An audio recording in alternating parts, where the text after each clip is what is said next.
Here in the playoffs to find our varsity competitors for next split. We already know that Surrey Stags and Robins Cringers have made their way through the top side of this double elimination bracket. Now we know that Fearless have secured their place. Only one spot remains in varsity next split, and that will be secured by ESSKT or by Heartstuck, and they are one game apiece in their best of three series.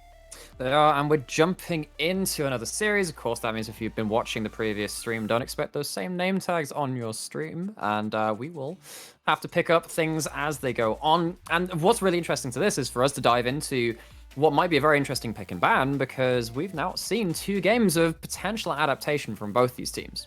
We have indeed, and as we have a little look at the 2 lineups for this team, there are players who we've seen a couple of times play on the Rift through this very broadcast across the last week or so, even because we saw how Heartstuck did just a couple of days ago. So I guess that we of course we did see that Heartstuck team, as you're saying, and they lost. They ended up losing that series, which is why they're here in the lower bracket. And the story of their series was some novel teamfight comp ideas, but not ending up pulling out in the late game. They ended up whiffing several games with an Ocean Soul, even though they had late game scaled Kayle, and they had they had Kayle in a number of games. They have a priority on that champion, but they still weren't able to pull it out in the late game. So now the question is, what would it take for them to snowball into wins, or at least secure their late game so it doesn't end up having that same storyline? One thing that both of these teams do have in common is that in terms of their first life in this double elimination bracket, they both lost to teams that qualified through the top side of this double elim without even losing. So Surrey Stags took down Heartstuck in that top side semi-final, as you were just talking about there, that loss. Robins Cringers, they beat ESSKT going back a couple of weeks in their matchup. So both of these teams kind of coming back with something to prove. Neither of them has had to fight their way through the losers bracket quite as hard as what we saw from Fearless. But nonetheless, I think that this game has got all the makings of an absolute thriller, especially considering the teams are so evenly poised at 1-1. Absolutely, and I mean, speaking of teams which made it through that lower side of the bracket and everything like that, remember that Fearless ended up playing ESSKT in their best of 1. They ended up losing to one of the teams that we're now seeing, and what a story it would be is if ESSKT could make it through into the varsity and then maybe give Fearless a chance for a bit of revenge, or just double down on the hurt. Cassiopeia is going to be our first ban here coming into the pick and bans. This is of course the 3rd time these 2 teams will have matched up, even though it's the first time we see them tonight. Kayn is going to be the first ban, and I will tell you right now, that makes me very, very happy to see, given the state of their champion in the game right now. Yes, getting that Rust form just makes things so difficult against that champion. Kayn, when he's even a semblance of relevant in a game, becomes so hard to remove because he goes for the Gore Drinker, he has Conqueror, he has his Rust passive, but the more damage he does, the more healing he gets. So as long as he's not CC'd, as long as he's active and casting spells, it's just very, very hard to take down. Samira and Kayle both banned away here, we see. We are also going to have the Aurelian Soul ban, interestingly enough, just completely targeted towards Sarong. And the interesting thing for me is the Kayle rather has been banned by Heartstuck, which is the champion which they played multiple times in the last series we had on stream. So the question is, what that means is that they're probably not willing to pick that as a first pick. So what are they willing to pick? The Jhin is available. We saw that a lot in the last series. Are these teams comfortable with playing this pick, or are there more important champions like something like a Kai'Sa or Vayne, which Heartstuck have played around too? I'm still surprised by how often I'm seeing the Jhin get through and then not get first locked in. Of course, it was on the losing side of things last time around. On the other hand, Graves was on the winning side of things, being played by Trilife, this time going into Hannah Baker's hand. Okay, so no AD carry priority just yet. I guess with the Samira band, the two teams think they can handshake on that bot lane carry role. On the other side, speaking of that bot lane carry role, we will see the Vayne locked in for ESSKT alongside that indomitable front line of the Scion. Is indeed the Vayne, which we saw banned out so many times in our last series. Not letting Harry get his hands on this one is going to come in now for Syndra OM, and we are now looking towards what will be these 2 follow-up picks coming out. I was literally just about to say, will we actually see this lock-in of the Wukong? The answer is very much so, yes. Looks like Daddy Justice is going to be playing the Monkey General. So, that does signal a lot of dive, a lot of backline access. You get in there, you Cyclone, and Kai'Sa flies on through between the both of them. You hope you can take down that Vayne before they can peel away, escape the engage, and turn on the afterburners on that DPS count themselves. coming in from our fantastic production, who may give him a little bit of a hard time sometime. However, he is just pointing out that, quite rightly so, yes, SKT known for the role swaps, is entirely possible that we don't see them in the order that we see them on the screen right now. The Udyr is going to get locked in, and to the best of my knowledge, that is not a flex pick. By flex, I meant proxy. Okay, so if it isn't, we know that Udyr is pretty much great at everything but team fighting. Udyr can do very well at early ganking, his clearing can be very good, and he's just ridiculously hard to take down, regardless of the items he goes for. Actually, I'm not entirely sure which itemization Udyr goes for right now. I might just have a quick look at that, because we saw a lot of, so before the preseason hit, we saw a lot of the Runic Echoes going into a full tank build, meaning he was just very, very fast, but then had like some instant pop ability too. Until it gets to the big 5v5s, there often isn't enough damage to really answer Udyr in a quick enough fashion for him to not be useful in the skirmishes. I'm being reliably informed that the highest win rate is currently the Sunfire Cape. However, we'll see whether or not that is... sorry, Sunfire Aegis, of course it's now called. We'll see whether or not that's what it gets opted into here with this Udyr lock-in. There's also some of the more Tiamat-esque builds coming in too. It just helps you clear speed, as far as I'm aware. Yeah, I know that there's a lot of things that have crazy extra proc with the Stride Breaker, with the Hydra, etc. But we are seeing the Pantheon locked in, most likely as support champion to go alongside the Vayne. We saw a Pantheon completely taking over a game just last week. We'll see whether or not that happens again. Now we've got to see the full team coming out of Heartstuck. Okay, so what will be the answer to this roaming pick comp with a bit of late game potential from the Vayne too? It's going to be Braum coming in. Braum can be very good at shutting down the likes of a Vayne. Landing that Q onto her, because the Vayne is such a low range carry, is more likely that is going to land. And then you have to force her out of the fight, because Vayne doesn't want to sit there and start tanking at the concussive blows, procs, get that uncontested stun, and then take all that damage along with it. Akali locked in, saw enough of that in the last series. You know what that does. Well, we've seen it 3 times now today. The 2 prior times, both coming up as wins for bot Khan. This Akali is able to make it work as well. If it is, it will be victory for Heartstuck, and they will find themselves in varsity. What are you talking about? Victor was in last game. There is no victory. Okay, right. What's the last pick going to be? It's an Orianna. I do, yeah. Wonderful. Right, so we do have, for once, a champion in the mid lane which isn't an AP assassin. We have the Orianna instead, going back to a bit more of that control mage philosophy. But honestly, a lot of the time we don't see a lot of these mages right now because of the prevalence of these AP assassins, at least in the Newell meta. Interesting one here. We see Daddy Justice is looking likely to pick up the Akali. Daddy Justice had put down to play in top lane, but as we said earlier, there is the potential not only for SKT but also for Heartstuck to swap roles should they want to. We'll see whether Cerule or Daddy Justice ends up in the top lane. And of course, on the other side, Influentic hovering over the Orianna right now, and Influentic has played stuff like the Echo and Silas in jungle, which means that at least there's some overlap in terms of the mid lane champions which you can play in jungle. So going towards the Orianna, if you do have those transferable skills to the mid lane, it's within the realm of possibility. All sorts of mix-up coming in, and yeah, as we now see that those are all locked in, no proxy picks to deal with. We have the comps line before. It's a luxury, I tell you. We sadly haven't had the luxury, however, Nomera, of seeing what's happened in the 2 prior games. We don't know which of these champs have already featured in this best of 3 series, what's been especially effective. We do not sadly get that joyous treat, but we do get to see how they perform in this one, and based purely on what you see from these champ selects, which team do you feel are most likely to secure their spot in varsity? If this comes down to 5v5s from an even playing field, I give it to Heartstuck. However, on the other side, I think that yes, SKT have the ability to very quickly move across the map with Udyr just doing Udyr things, and Pantheon turning up with an ult, and Sion turning up with an ult too, that you can have some very concise and quick collapses onto areas of weakness from Heartstuck. So if they get the wrong lane allocation, they have a Wukong under a turret where he's really not safe being, you could see SKT snowballing side lane plays into much larger fights. However, on the other side, there's going to be a bit of that similar kind of thing with the dives coming in from Wukong, Kai'Sa, and Akali. The question is, who gets that lead first, and when does that actually come to a head in bigger fights? Because if it comes down to these objective fights, which of course we saw in that last game of the last series between so often, I would imagine the likes of the Kai'Sa, Akali, and Wukong will fare better than their counterparts on SKT. We'll see whether that one plays out nicely. I want to see what happens with the Udyr, because actually this was going to be my very first time seeing Udyr in a game post-pre-season, seeing how the new builds come through, how the playstyle goes. Will it still be some kind of power farming coming through from a champion that takes camps exceptionally quickly, or will we see a gank-heavy presence, the flash bear slaps, as Trevor would say? And if that happens and Bear Tree starts to take over this game, that could be really, really difficult. However, we also know that Udyr can sort of disappear and not exist as a champion if it doesn't get going.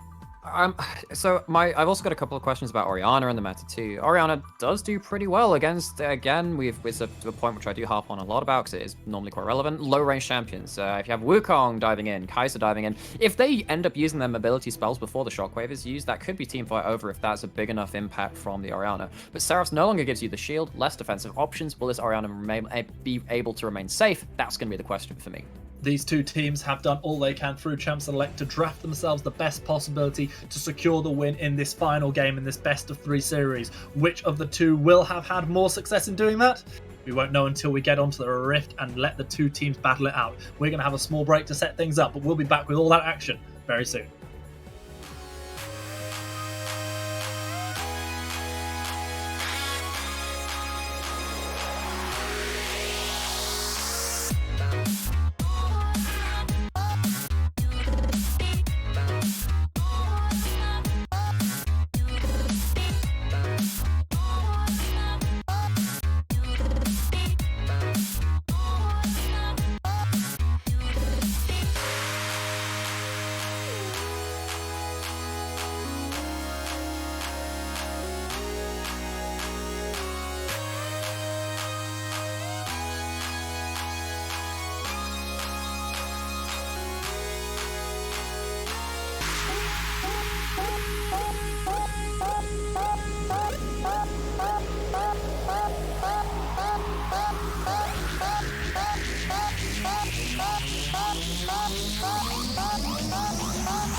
We're on to the Rift in this deciding game between Heartstuck and ESSKT. And we're going to see which of the two teams comes out on top. Will this be the style of SKT dominance we saw in previous years of Worlds, or will they be unthroned as they have been in recent years? Of course, this is a very different team. This is going to be Abel Course, Influentic, Bear Tree, Syndra OM, and Washed Up Skelly playing for ESSKT. And of course, on the other side, that means they have an opponent to face, and they are Heartstuck. It is Cyril, Hannah Baker, Daddy Justice, and of course Diamond Storm and Ranked Flex in the bot lane. Minions have spawned. I think I've just been fired. Fantastic. Cheers for that, Patrick.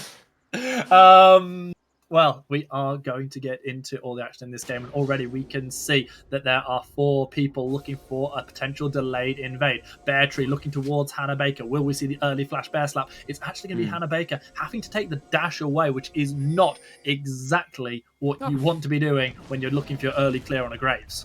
It could be worse. So, I mean, you, I guess, at least get that auto-attack reset and you delay the reload of the Graves animation. Honestly, starting QRE doesn't matter massively. Although, yes, it could be a little better having that Q for the extra DPS, particularly when you've got a leash as well. And when you're doing a leash to start, often the E can let you have a bit more HP, let you kite out those camps a little bit more effectively.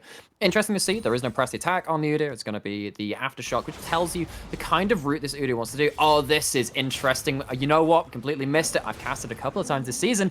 It's a Sion lane swap, trying to get that Vayne ahead in an uncontested 2v1. Sion takes a buff. This will be an artificial 3 buff, and Abel Corpse will have to teleport back to lane. Yeah, really, really interesting plays coming out of ESSKT. Hannah Baker's going to arrive too late to take away that blue buff, having lost their own already. Didn't get the Grom either. Really important. Sion managed to steal away 2 camps. Absolutely massive. So that's all of a sudden a 12-4 CS advantage when you look at that creep score. 3 camps to 1 Udyr against Graves in the early. Wow, what a start.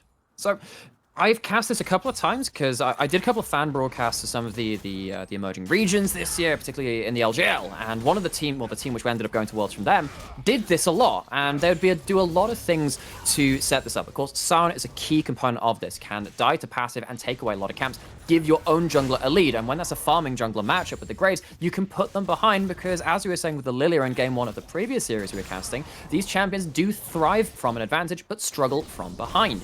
Then you want an AD carry that also wants to have an uncontested lane, and maybe, and also with having the Wukong on the map, you want to have that top lane matchup where you have that Sion who is low economy versus a higher economy top laner like the Wukong who wants to have as much gold in pocket as possible. So what they're aiming to do is win across both sides of the map, bot lane and top lane. Certainly managing it so far, find themselves a 500 gold lead without even having to secure first blood. Rank Flex going to dodge away on the Braum. Diamond Storm not quite so lucky, taking that slam straight to the face. Daddy Justice with the damage onto Influentic, who you had doubts over the Orianna, but is doing pretty well in the early, really stopping Daddy Justice from taking much CS at all. So Rull is going to walk straight into Bear Tree. Clone is not available, but it just comes up in the nick of time, flashing over the wall away from the Phoenix stance Udyr, enough to keep Soror alive for now. But where's the wave going to be? They see him, they have a Flash Pantheon, this could be a kill. Yeah, Washed Up goes straight in, and as so many times prior we've seen, the Pantheon secures first blood in this game. This is so perfect. This is exactly what you want from this same kind of early game plan. You dive top lane. For those of you who are watching back in Season 4, 5, 6, the real golden era of lane swaps, or the dark ages, it depends what your opinion on that current meta was. But you want to be able to put this top laner behind as much as possible. You crash the wave, you deny them farm, you get farm and kills onto your bot lane, and you accelerate them. If you look at this right now, if you look at the isolated top lane matchup of the Wukong versus Sion, Sion is 10 CS up, and that's just from early game macro. Yeah, and that's playing out the 2v1 better than the opposition, and also so much hard to play out against that Pantheon as well. I do want to ask you a question, though, because you look at so many key moments in this early game. We talked about what was essentially a 3 buff going over to Udyr. I want to touch on just how crucial it was that Udyr, going forth with that Oracle, was able to spot out the Graves, forcing the Graves to start with the slower clearing ability, and as a result gets to not just the blue buff, but the Grom that little bit later and put even further behind. Yeah, there's a whole host of things why this is good for... You don't want to lane swap every game, because if you end up responding in kind and you have your duo lane left alone in bot side, the problem of lane swaps in the current meta and stuff like that, actually, speaking of that, it's mid lane, which is the problem right now. Hannah Baker going aggressive, Influentic does have flash, holds onto it, plays brave, plays safe, stays alive. Plays safe, but one of the reasons he does stay alive is because there's only a level 3 ganking Graves there, now only level 4, 2 levels behind the Udyr. It's not just the farm, which is a problem in this advantage in the early game for ESSKT. It's going to be that gold through levels 2. And it's a ganky top lane, no flash available for the Wukong. Bear Tree coming in, will potentially look for the flash bear slap if needed. Instead, just going to trigger the bear, get a stun. Nice dodge coming out of the wall, playing the clone out perfectly. Falling further behind in CS, however, a very, very nice play to escape for the monkey. I love that. Waits out the stun and then clones after the bear slap. Knows that the clone, it has to be uninterrupted for them to have a good chance of escaping. Pulls off the complete juke. At least during this early game, it is going to be hot stuff. Picking up a dragon maybe, but there's going to be a contest. There's a massive fight. A brewing dragon does go over to the Graves, but ranked flex, and also Hannah Baker having to flash over the wall. Influentic decides to follow. Blasco enough to save the Brawl for Loud. Daddy Justice arrives, looking to put the damage down with this Akali, throwing out the Shuriken Hurricanes finding the kill. Meanwhile, Kaiser kills off Syndra, who was Vayne, played by Syndra OM, who was completely zoned away and with no support. But this is where things fall apart. You need things to follow your early game plan because now there's a dragon over to the side of Heartstock. They end up using a lot of flashes, yes, but this Orianna, who's meant to be isolated, saving up for the late game and trying to scale, is in a lot of trouble. But Udit's now bot lane. There's a bear man running into the lane, looking for Diamond Storm, finding the bear slap straight to the face, getting the stun, getting the damage through from Phoenix Phoenix Stance, and Rank Flex may be the next to die. Another bear slap, another Phoenix, and just like that, a double kill for Battery. Early tier 2 boots from Battery just allows him to run into whatever lane he pleases, and you don't get away lightly from that amount of move speed. Battery taking over the map, but this is not the uncontested early game that ESSKT would have wanted. They still have this huge jungle advantage, but we know that Udyr is not the best team fighter. It's the very first thing I said about him as soon as he locked in. The question will be, can ESSKT continue this style of scrappy gameplay, playing around lower number fights and also the very scrappy sideline plays, or will it come to a higher 5v5 style of play where this Kaiser might be able to pop off? It's a legitimately startling CS advantage for the Udyr over the Graves right now as well. And adding onto that the kills as well, there is just so much gold in pocket. 1,200 extra gold in the Udyr than there is in the Graves. And this Graves not going to be going for the shield bow, it doesn't seem, like we saw in the last game, instead opting into the lethality early on.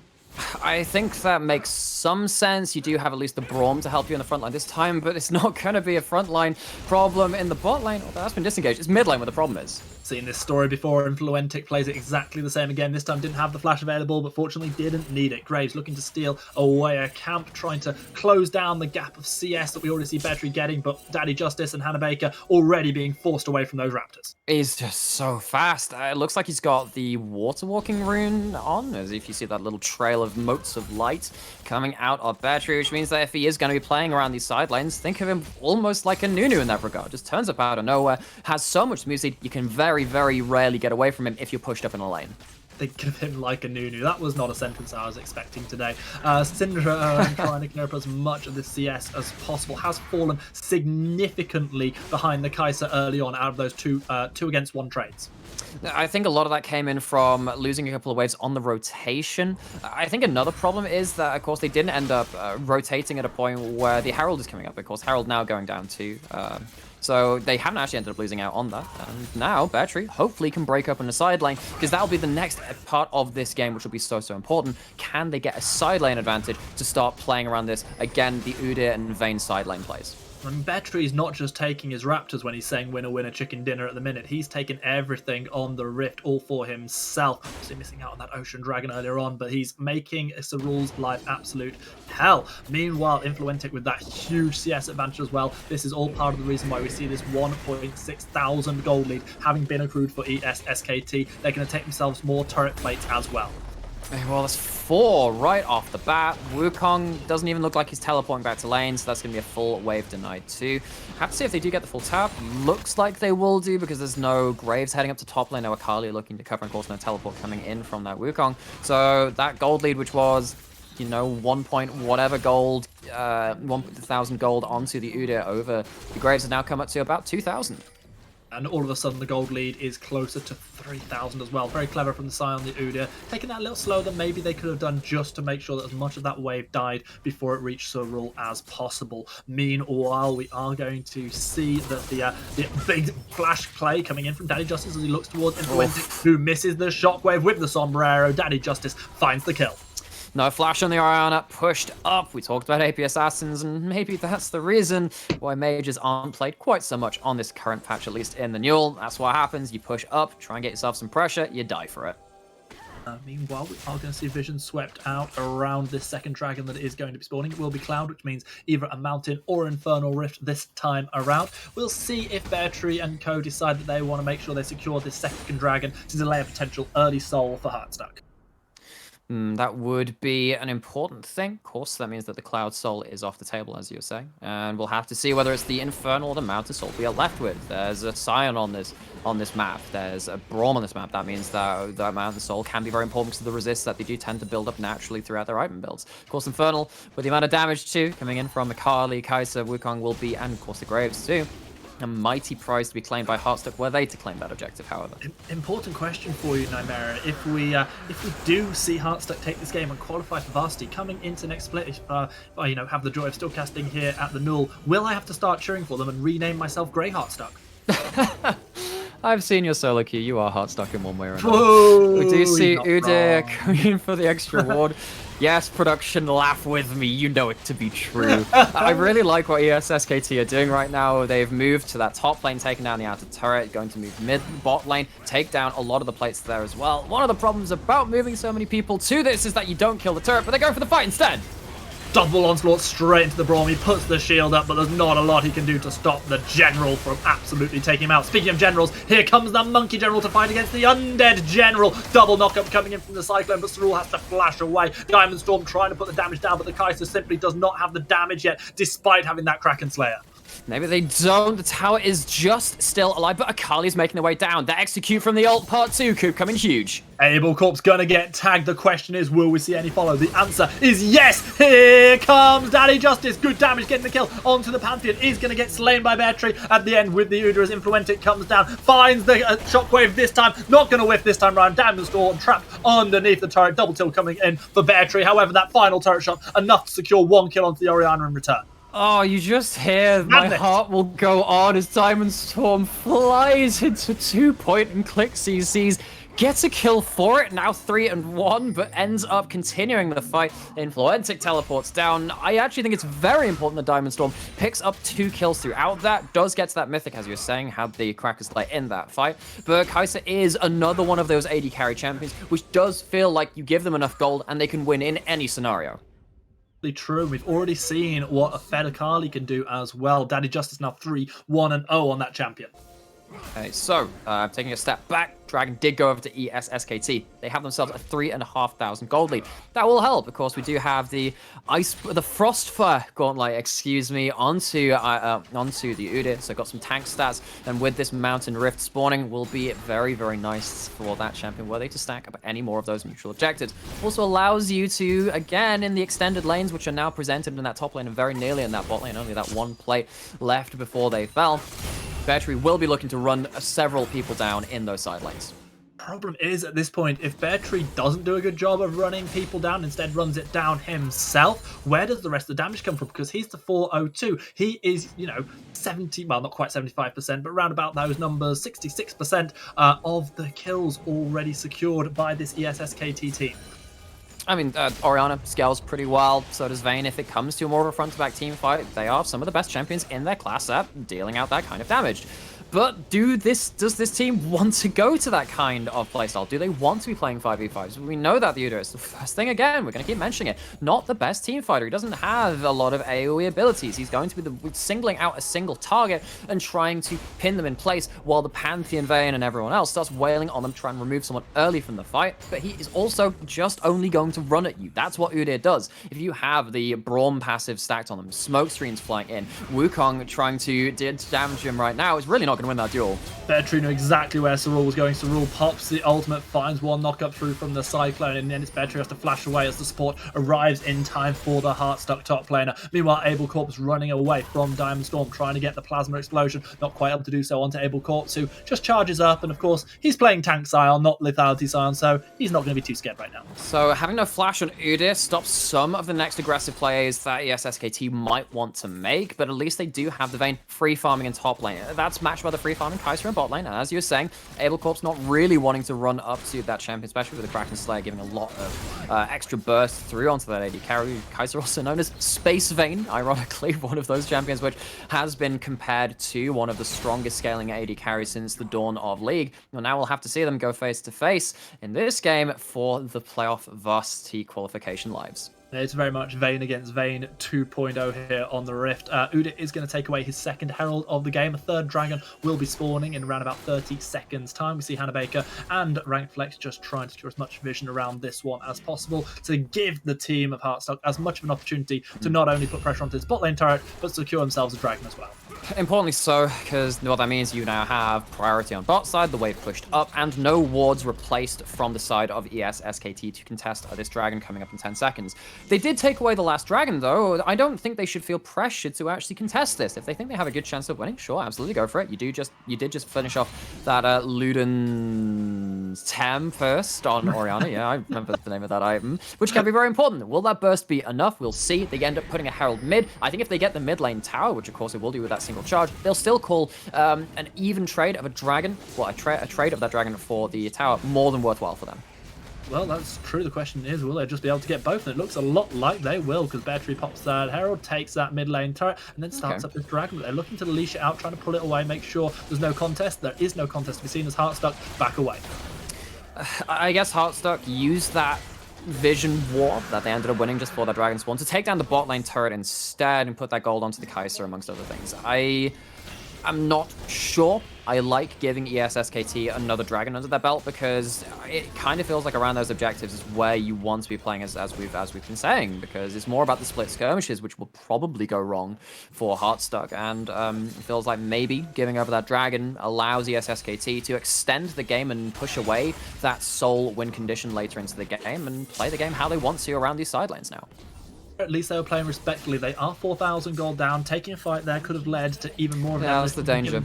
Giving away more than just that dragon. So I see both sides of this one. Personally, I think they may have picked the better of the two options, but you know, perhaps things could have gone better should they be able to shut down Beartree. He's got that 450 gold bounty on his head. Interestingly, hasn't built towards a mythic yet. No, not yet. That's a lot of damage on a Vayne! Oh, flashed away, heals just at the last moment. The stun is going to connect on to Kai'Sa. Diamond Storm trying to get out to safety. We're going to see the killer instinct go in, and Sarul is going to be the one who cleans up that kill. Taking a second as well, finding the Vayne, who came back in to try and get some silver bolt procs. It was not to be. We're going to see a big old fight turning into an absolute massacre in bot lane. It's going to be 2 for 2 overall so far. Influentic now caught out by Daddy Justice. Flash away from the Orianna. She's already used that shockwave. It's going to be Daddy Justice picking up the kill on the Akali. Sion turns it around and makes a 3 for 3 as Braum is going to be the next to die. Beartree and Abel Corpse trying to do all they can to fight off Daddy Justice, easily able to secure this kill onto Akali, courtesy of yet another bop from the Sion. It's a slow death, and it is revenge for his team served cold, courtesy of that new Frostfire Gauntlet from the Udyr. Ends up 5-0 and 5 after that play. This is now a problem. We knew that, well, we saw that Heartstuck chose not to fight over that dragon. Then they choose to fight after already losing the dragon and trying to make the most of that losing situation. Now Udyr is turning it back around. What? Beartree sticking around looking for the fire onto Diamond Storm, getting shut down by the collateral damage. Influentic throws down the orb, trying to get damage onto Hannah Baker, who's dashing back, dashing forward, flashing away now. The Eclipse has been completed for Graves, and he's mighty grateful of that one. That wasn't even intentional. Oh, it wasn't even good, dude. It just seems to be one of those games where it is fighting for the sake of fighting. Just show that inch of a weak spot, see that gap in the armor, and Heartstuck try to go for a huge play, and a lot of that came out of a really impressive trade from Diamond Storm onto Syndra OM onto that Vayne, but it doesn't finish off the kill. Kai'Sa then goes far too deep, ends up trading their life for Wukong, also going in to trade it for like a 2 for 2, but then the extended damage, because of the gold advantage on an SKT, just went their way. And after that, you're now wondering, Heartstuck, what are you doing trying to fight around those kind of plays when there's no objective to really fight over? Yeah, very true. That was ended up being 4 kills to 3, which is probably about as much as Heartstuck could have asked for on that one. It was much better than they could have hoped for, yeah. Yeah, it really was. We see Raplex able to clear out a little bit of vision, doing a good job on this Braum. You have got to ask one big question, is Beartree not a particularly big fan of preseason, because still refusing to build a mythic? No, he has the Frostfire Gauntlet, which is wait, that is the mythic, yes. Oh damn! I thought that was unique. As in, sorry, I thought that was a unique legendary. Well, I have been bamboozled by myself here. There we go, and it looks like this is going to be some bamboozling on the bot side as the clone blocks the ult. The Beartree running forward, running back, not wanting to take another turret shot this time as washed up Skelly is going to step forward. Hannah Baker trying to defend the turret as much as possible as we see Sarul and Daddy Justice trying to do the same on the bottom half of the map. Oh, Bromwell barely missing, but the shockwave doesn't. Big onto 2, but Washed Up Skelly goes back in on this one and may have been baited to his death by Orianna. Washed Up Skelly flashing over the wall, followed by the Killer Instinct. We're going to see Hannah Baker chasing down Influentic, has the collateral damage available, but not going to be able to pick up the kill this time. Over push from the Pantheon, and the Orianna gets punished, but will this be the cleanup? That's going to be going in from oh dear. Influentic finding one, Orianna securing the first double cyclone with the knockups onto Beartree, who is being ripped through, doing good old damage though, and Sarul is the next to die. Diamond Storm stepping back underneath the turret, and suddenly the 4-man unit can turn towards the Baron. I really like how ES-SKT are playing around the extended lanes when they are grouped up with the Udyr. I also think there are some worries about how they're playing around those same extended lanes when the Udyr isn't there to be that bulwark and the run-down CC bot. They have the Vayne on the Baron, who has a Kraken Slayer, but it will be contested. There are some members coming up from Heartstock. Hannah Baker not alive for 5 seconds, so there will be no smite in this particular fight. Diamond Storm's going to have to do absolute work. Daddy Justice landing the Shuriken, Washed Up Skelly looking to try and get the zone. Diamond Storm, is he going to be playing brave on this one? Remember, if we see kills going over and Heartstock giving all of their lives away, the Baron in power push could almost end the game here. Teleport comes in as we see Sarul joining the fray. It's Daddy Justice doing so much damage, but eventually biting the dirt as Syndra AOM is able to get another one. Sarul isn't quite going to get knocked up by the sound from over the wall, but it's just not going to matter because Influentic and Beartree chase him down. The Baron was not secured. Graves, meanwhile, has been doing the dragon. The question is, will he get caught in time by Udyr, who's looking to steal away that objective? Scrappy is the name of the game. It has been the entire day, and Graves does get the dragon. Looks for the kill and finds it onto Vayne. A dragon and a kill, and stopping the Baron. Yet again, pretty much everything that Heartstock could have hoped for. Could have done. They lose a lot of kills. Will that end up leading to a later Baron start? Doesn't look like it, especially with the Vayne dying at the end of it. They've gone for a Phantom Dancer on this next back, going for the more crit build. No longer will it just be that Rage Blade. Whereas on the other side, the Ruinan's Hurricane, very expensive second item nowadays, built up on the Kaiser. The amount of kills going back and forth is giving so much gold into this mid game, which might mean that some of these carries are going to be much further ahead than otherwise expected. Like, I mean, another thing to point out is that Mana Mune on the Orianna. We talk that item applies the physical on-hit damage onto spells now, which means if you've hit a full combo from Orianna, that's like 4 procs to the Muramana, which is why you end up building that over the Seraphs. Yeah, it's kind of crazy at the moment. I think changes are... It's getting removed next patch, yeah.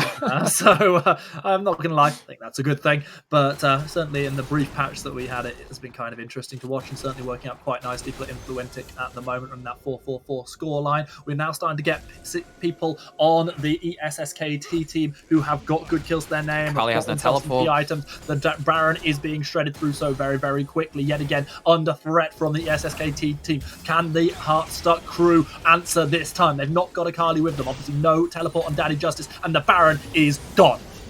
Baron's gone, not even a contest. They can't go into that uneven fight. They know what happens when they do end up running into that Udyr, and the Scion is trying to engage now. Unstoppable Onslaught forces the flash out of the graves over the wall.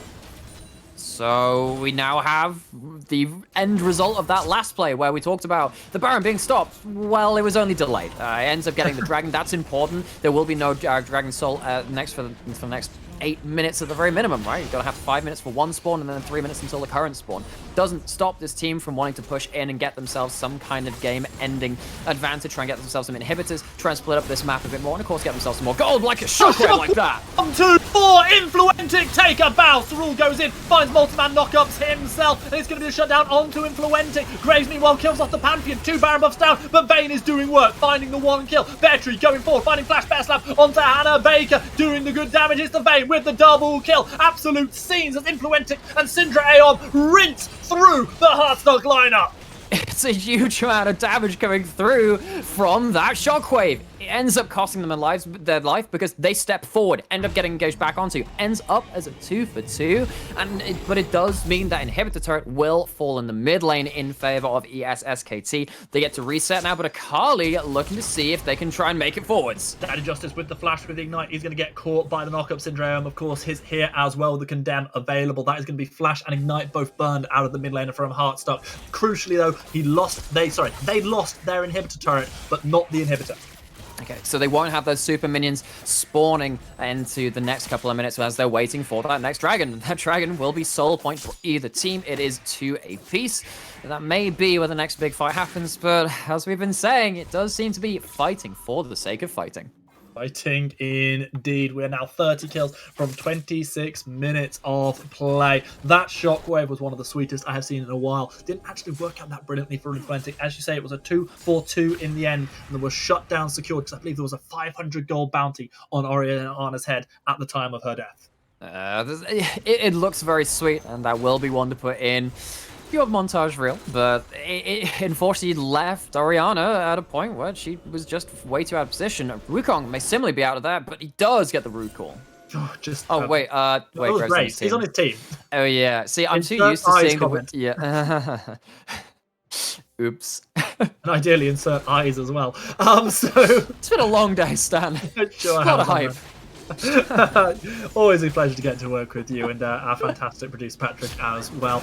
There's another dragon spawning, and this time we are going to see the tag from the Glacial Fisher coming onto Washed Up, who gets removed from the fight before it even starts. Beartree trying to do what he can. He is going to get stunned up, locked down for days, as the health gets absolutely shredded through. Beartree flashes himself out instead of in as Rule tries to work onto Inflantic, who came in on the back line. The Shockwave going to pull one back. You see Vayne take the kill onto Rule, taking a double kill, finishing off Rank Flex as well. Big plays, and now potentially the opportunity to not just take this turret, but finally an inhibitor.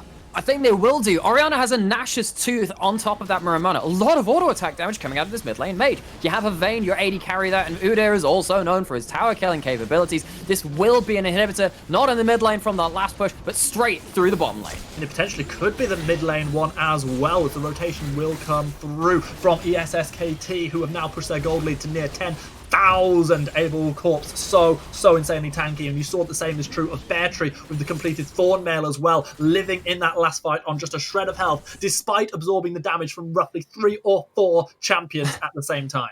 So very far ahead of the curve this game. That will be actually Udyr healing off of the Raptors and in a good position to compete for this dragon with the gold lead they have built up, which is very significant now, heading up towards that 9,000 to 10,000 mark. They will get themselves Mountain Soul Point, and if Udyr wasn't tanky before, add on another set of Mountain Dragon resistances. Very true, and potentially a big old shield as well should one more dragon go over. The question is, will the game even go that long? Because with 2 downed inhibitors, the pressure is so incredibly on Heartstuck now. It is. They need to find themselves the wombo to end all wombos. The question is, who do you need to remove to actually win a team fight? Because if you end up eating the Shockwave even on just 1 or 2 members of your front line, because remember, it is only really the Brawn that wants to tank up any amount of damage for the rest of their team. Wukong doesn't really want to do that, neither does Akali, Graves, or Kai'Sa. If that Shockwave happens and then Inflantic goes down, even if you kill the Vayne or the Oriana, there's a chance that Sion, Pantheon, and Udyr end up picking off 1 or 2 members of your team and end up stopping a real comeback play. Let me throw out the old classic of, you're not wrong, but let's have a little look at what Syndra OM has been doing in this game. 7, 3, and 5 on the Vayne. If you take that out of the fight, maybe, just maybe, Diamond Storm has a chance. But then you see there's a flash and there's a stopwatch. Going to be hard to achieve that. Is it realistic to expect that? Well, maybe if you get a good enough dive from the Wukong. Wukong into Kai'Sa. I mean, we saw what Kai'Sa did to Vayne various minutes ago at that bot lane in a turret. But now we see 5 members grouping up in the top lane from ESSKT. They really don't want to give a chance at this pick. Beartree just pulling out all of the BM now. Oh my word. Putting down the recalls, the dances, everything you want, but the Shockwave has been used by Influentic, and that's no form, and I'll tell you right now, and the Glacial Fisher is going to whiff as well. And what's it going to lead to? There's still a sign-off. They're continuing to go forward. Able Corpse with the unstoppable onslaught leads Beartree to getting the kill onto the Brawn. The damage yet again coming through from the Vayne. Syndra OM is going to force the flash out of Hannah Baker, who's unable to put down damage to their own. Daddy Justice outside of the Shroud, unable to do any more on this. On the Akali, but the collateral damage comes through, picks off 1 onto the Pantheon, but that's not the target you need to finish off. If you want to save your base Heartstuck, it's going to be a 2-for-1 yet again in favour of ESSKT. The Baron is back up. There will be no clean team fight victory just yet. Of course, that Shockwave, we talked about it being important. It's also important when it misses. That was the go button for Heartstuck, but it doesn't end up netting them the fight. Let's see how quick this Baron goes down. Graves is running up. He's not going to be there in time. No, not even close. Able Corpse, of course, having to be careful, but he's so tanky that it just does not matter at this point. Baron will go on to 4 members because there was still a 7-second death timer on Washed Up Skelly. I don't think you can really risk leaving that Baron take any longer, because you know that maybe Graves can get in there. There was no teleport at least available because Wukong was dead, but they just choose to play it safe. And now they have 4 Baron buffs to play with, and if they're going to group up, this could be the buff which ends the game. It may well be. Those inhibitors will be respawning fairly shortly. I'm not 100% sure whether they'll be back before the Elder Dragon spawns or not. That could well be crucial as this game progresses. However, with that one lane left to push, it is going to yet again be 4 members of ESSKT stepping towards the top side of the rift. They may even find Sarul as well. He gets immediately jumped on by Washed Up Skelly. He uses... Oh, he gets pulled back by the shockwave. He flashes out. He just about survives, but he's running straight into trouble. The Scion comes in. Washed Up Skelly picks up the kill, and now it's a 4 versus 5. The Baron empowered team looking to end the game on this push. You have to play to the limits when you are behind, but you have to do it safely. One of the ways you can try and get back into this game is through a huge Cyclone, which buys enough time for Kai'Sa to get out enough DPS with 3.5 items. That's not going to happen now. They don't have the Cyclone, and I don't think they've got a chance in the hell of defending their base. Inhibitor number 3 is Dunzo. Still 22 seconds on Sarul on the Wukong. That is a long old time for these 4 members to try and survive, and even their tankiest ranks flex on the Braum is not that tanky at all. Doesn't manage to find the knockup on Syndra OM, who goes golden using that stopwatch you referred to earlier on. Daddy Justice goes in, trying to do damage on the Akali, but gets taken out by the Vayne. Rank Flex is going to find himself knocked up on the next target, as well as Orianna picks up one for good measure. Hannah Baker's going to die to the Vayne. Kai'Sa picks off the Pantheon, goes in, finds a double kill, doesn't manage to make it a triple. Here comes the Wukong, pulled back only in clone form. Gets a little bit of health back, looks to try and save the game, but with the Nexus turrets gone, I don't think the Monkey General can do anything about this one. The better General is the undead one. As Abel Corpse and his team take the victory, ESSKT will get themselves through to varsity. We only got the pleasure of seeing Game 3 of this series, but it did not disappoint. Late game team fights. The 5v5s did come through after getting so many Baron busts that it didn't matter that they had that Udyr. It may not be so good in that area of the game, but speaking of that Udyr, led them to that victory through a very, very strong early game. Miserations to Heartstuck. They do not get the prize they wanted in their position in Varsity next year, sadly missing out on that one, but they do win me over. Grey Heartstuck for life. And Grey Heartstuck to the death, unfortunately, in that game. They will be bowing out, their last life stricken from the record. We have our Varsity teams for spring.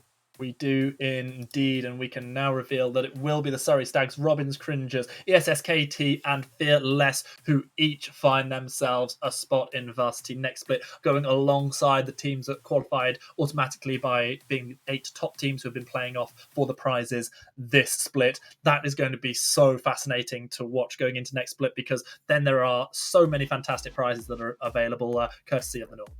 Yeah, and there's a lot of pride on the board too. Of course, there will be some wounded prides and egos coming out of these series. It's just part of the nature of the game. The reason those prides and egos are hurt is because they care, and the reason they care is because it is worthwhile competing in these competitions, showing what you're made of, and try and strut your stuff on stream, and every single player has done that today. We've had some wonderful plays from every single team involved.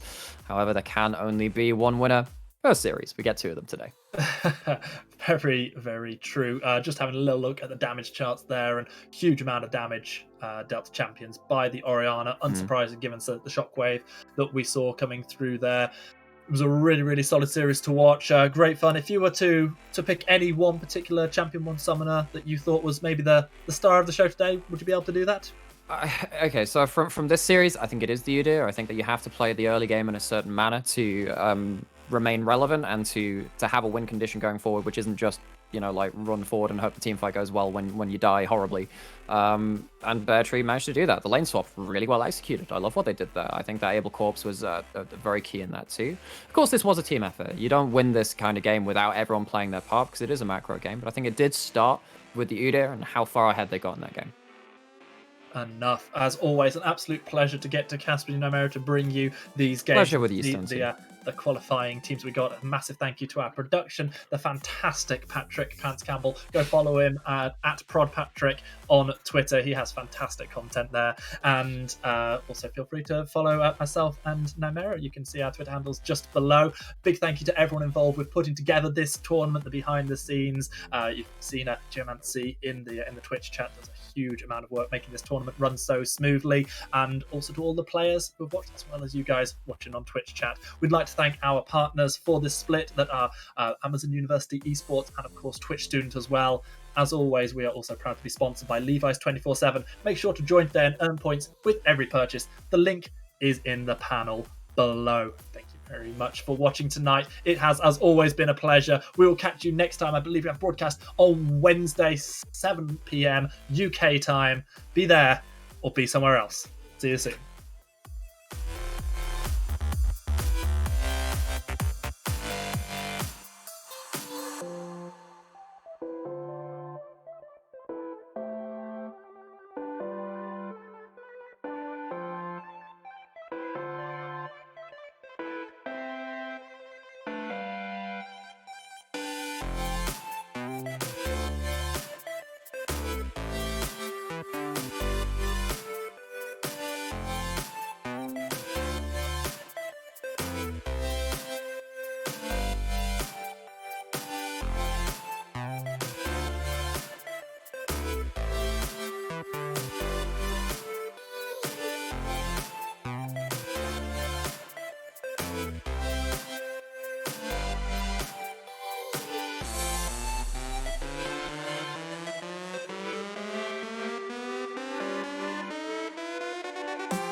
Reindeer everywhere.